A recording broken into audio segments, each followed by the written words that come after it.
नमस्ते दोस्तों। सोचिए, जिन धुनों की शुरुआत कभी राजमहलों की मोटी दीवारों के बीच हुई थी, आज वही धुनें करोड़ों बार डिजिटल स्क्रीन्स पर स्ट्रीम की जा रही हैं। है ना कमाल की बात। आज के इस एक्सप्लेनर में हम राजस्थानी फोक म्यूजिक के इसी शानदार और दिलचस्प सफर को गहराई से समझेंगे। ये सिर्फ संगीत का नहीं, बल्कि एक पूरी संस्कृति के इवोल्यूशन का सफर है। तो आज हम क्या क्या कवर करने वाले हैं, एक नज़र डालते हैं। सबसे पहले हम इस म्यूजिक की हिस्टोरिकल रूट्स को टटोलेंगे, फिर उन लेजेंडरी आवाज़ों और बॉलीवुड के कनेक्शन की बात करेंगे। उसके बाद सीधा चलेंगे आज के डिजिटल स्ट्रीमिंग एक्सप्लोजन और जयपुर के वाइब्रेंट लाइव म्यूजिक सीन पर। और आखिर में इस इंडस्ट्री के सामने खड़ी चुनौतियों और फ्यूचर पर भी चर्चा करेंगे। तो चलिए शुरू करते हैं। पहला पड़ाव, रूट्स ऑफ राजस्थानी म्यूजिक, यानी वो प्राचीन घराने और शाही दरबार जहां से इस संगीत ने जन्म लिया। देखिए, इस संगीत का इतिहास कोई सदी दो सदी पुराना नहीं है। हम सीधा 16वीं सेंचुरी में जाते हैं, जब तानसेन के साथ ध्रुपद और ख्याल जैसे क्लासिकल फॉर्म्स की शुरुआत हुई। नाथद्वारा के मंदिरों से लेकर राजपूताना दरबारों तक इसकी गूंज थी। फिर 1900 का दौर आया, जब महाराजा गंगा सिंह जैसे शासकों ने अपने दरबारों में इन कलाओं को जिंदा रखा, इन्हें पैट्रनेज दी। और अब 2020s के इस दशक में वही प्राचीन संगीत मॉडर्न जॉनर्स और डिजिटल एवोल्यूशन के नए रंग में रंग चुका है। अब इन धुनों को सदियों से किसने जिंदा रखा है? इसका क्रेडिट जाता है राजस्थान के खास संगीतकार समुदायों को। इनमें दो नाम ऐतिहासिक तौर पर सबसे बड़े हैं, लंगा और मांगणियार। दोनों में एक छोटा पर दिलचस्प फर्क रहा है। लंगा समुदाय हिस्टोरिकली थोड़ा एक्सक्लूसिव रहा। उन्होंने मुख्य रूप से मुस्लिम ऑडियंस और स्पेसिफिक स्टाइल्स को ही केटर किया, जबकि मांगणियार समुदाय ने थोड़ा लिबरल अप्रोच अपनाया। उन्होंने अपनी आवाज़ को अलग अलग तरह की ऑडियंस तक पहुंचने दिया। पर सच तो ये है कि दोनों का ही योगदान बिल्कुल अमूल्य है। खैर, ये संगीत सिर्फ दरबारों तक सीमित नहीं था, ये सीधे आम जिंदगी से जुड़ा था। एक बेहतरीन उदाहरण देखिए, पणिहारी गीत। राजस्थान का रेगिस्तान और वहाँ पानी की कीमत तो जग जाहिर है। ये पणिहारी गीत वहाँ की महिलाओं के पानी भरने जैसे डेली चोर्स और कुओं के इर्द इर्द बुने गए हैं। मतलब गाने के लिरिक्स में ही पूरी डेजर्ट कल्चर की रूह बसी हुई है। दूसरा पड़ाव, लेजेंडरी वॉइसेस एंड बॉलीवुड।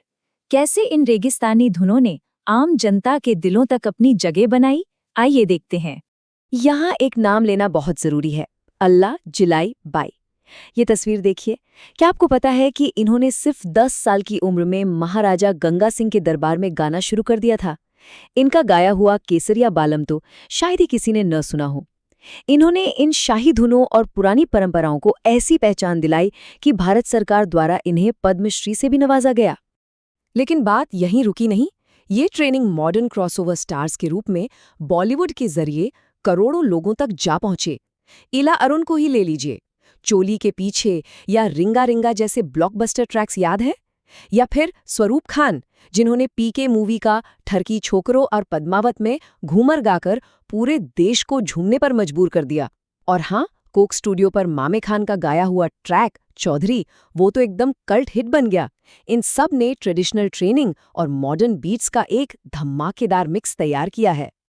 और यही धमाका हमें हमारे तीसरे पड़ाव पर ले आता है, द डिजिटल स्ट्रीमिंग एक्सप्लोजन, जहां व्यूज और ओटीटी रेवेन्यू के आंकड़े सच में चौंकाने वाले हैं। 1 मिनट के लिए इस नंबर पर गौर कीजिए। 14 करोड़ यानी 140 मिलियन, ये कोई मामूली नंबर नहीं है दोस्तों।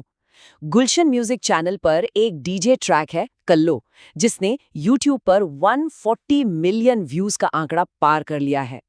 ये साफ तौर पर दिखाता है कि इंटरनेट पर ट्रेडिशनल म्यूजिक के लिए कितनी मैसिव ऑडियंस पहले से मौजूद है, जो इसे लगातार स्ट्रीम कर रही है। और अगर लग रहा है कि कल्लो बस एक तुक्का था, तो बिल्कुल नहीं। गुलशन म्यूजिक के ही चार्ट्स देख लीजिए। 140 मिलियन वाले कल्लो के अलावा कोर्ट में गोली के पास 45 मिलियन और हवेली ट्रैक के पास 36 मिलियन व्यूज हैं। मतलब करोड़ों लोग लगातार इस तरह के कंटेंट को कंज्यूम कर रहे हैं। ये एक बहुत ही सॉलिड और कंसिस्टेंट डिजिटल ट्रेंड बन चुका है। तो क्या ये बज़ सिर्फ इंटरनेट तक ही सीमित है? चौथा पड़ाव, लाइव म्यूजिक और फेस्टिवल्स। आइए देखते हैं कि मॉडर्न गिग कल्चर असल दुनिया में कैसा है। ऑनलाइन मिलने वाले प्यार का असर ऑफलाइन भी साफ दिख रहा है। आज अगर जयपुर का लाइव म्यूजिक सीन देखें तो वो वैरायटी से भरा पड़ा है। एक तरफ सबरंग जैसी महफिलें सजती हैं जहां गजल और नज्म गाए जाते हैं, वहीं दूसरी तरफ ध्यान दीजिएगा, स्विफ्ट चेला नाम का Taylor Swift themed fan experience भी चल रहा है। साथ ही समर पूल कार्निवल 2026 और वाइब्रेशंस 432HZ जैसे इवेंट्स भी शहर की रौनक बढ़ा रहे हैं। एक ही शहर में इतनी डाइवर्स म्यूजिक कम्युनिटी, सच में जयपुर अब एक बेहतरीन म्यूजिकल हब बन चुका है। अब आते हैं अपने आखिरी और सबसे इम्पोर्टेंट पड़ाव पर, चैलेंजेस एंड द फ्यूचर। कला के व्यावसायीकरण और परंपरा को साथ लेकर चलने का ये सफर आसान बिल्कुल नहीं है। देखिए, जब भी पुरानी परंपरा नए जमाने से टकराती है तो एक वैचारिक बहस जरूर होती है। इस इंडस्ट्री में दो बिल्कुल अलग विचारधाराएं हैं। एक तरफ प्यूरिस्ट्स हैं, जैसे दिग्गज गायक अहमद हुसैन। उनका सीधा मानना है कि पॉप और रॉक मिक्स करने से फोक की असली खूबसूरती बर्बाद हो जाती है और मशीनें कभी सच्चा संगीत पैदा नहीं कर सकती। पर दूसरी तरफ आरडीसी म्यूजिक के दुर्गाराम चौधरी जैसे प्रैग्मैटिस्ट्स हैं, जिन्हें इस कमर्शियलाइजेशन में फायदा दिखता है। उनका मानना है कि बॉलीवुड का ये फिल्मी टच ही इन गानों को आज के यूथ और नए जमाने की पॉपुलैरिटी तक पहुंचा रहा है। और देखा जाए तो दोनों ही आर्ग्यूमेंट्स अपनी जगह काफी वैलिड लगते हैं। लेकिन मुद्दा सिर्फ वैचारिक बहस का नहीं है, ग्राउंड रियलिटी पर कई कठिन चुनौतियां भी हैं। स्टेज पर ये आर्टिस्ट भले ही शानदार हों, लेकिन पर्दे के पीछे कई टैलेंटेड कलाकारों के पास फॉर्मल म्यूजिक एजुकेशन या टेक्नोलॉजी की बेसिक नॉलेज तक नहीं है, जिसका नतीजा कॉपीराइट कानूनों की जानकारी ना होने की वजह से इनके गाने कोई और कॉपी कर लेता है और इनका भारी रेवेन्यू लॉस हो जाता है। इसके साथ ही जहां पंजाब या हरियाणा की म्यूजिक इंडस्ट्री को तगड़ा इंस्टीट्यूशनल सपोर्ट मिलता है, राजस्थान इस मामले में काफी पीछे है। और आर्टिस्ट के बीच आपस की राइवलरी तो है ही, जो इंडस्ट्री को एक साथ ग्रो नहीं करने देती। पर घबराइए नहीं, फ्यूचर इतना भी अंधकार में नहीं है। कुछ बहुत पॉजिटिव कदम उठाए जा रहे हैं। जैसे पहला, आजकल कई आर्टिस्ट ओटीटी और डिजिटल प्लेटफॉर्म्स का सही इस्तेमाल करके अपनी कमाई को सीधा 3 गुना कर रहे हैं। दूसरा, जयपुर आइडल जैसी एक बेहतरीन पहल शुरू हुई है जो गांव देहात के हिडन टैलेंट को एक प्रॉपर्ली ऑर्गेनाइज्ड प्लेटफॉर्म दे रही है। और सबसे अच्छी बात, अब पुराने दिग्गज कलाकारों और नए लेबल्स के बीच कॉपीराइट कानूनों को लेकर अवेयरनेस बढ़ रही है। अब लोग अपने राइट्स को लेकर सतर्क हो रहे हैं। तो इन सब बातों को समेटने के बाद एक बड़ा और गहरा सवाल पीछे छूट जाता है।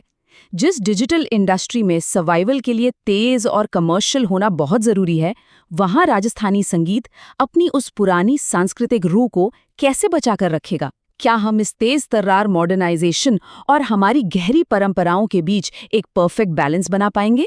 आज के इस एक्सप्लेनर में बस इतना ही। ये कहानी अभी खत्म नहीं हुई है, इसलिए सोचते रहिए और अपनी उत्सुकता बनाए रखिए।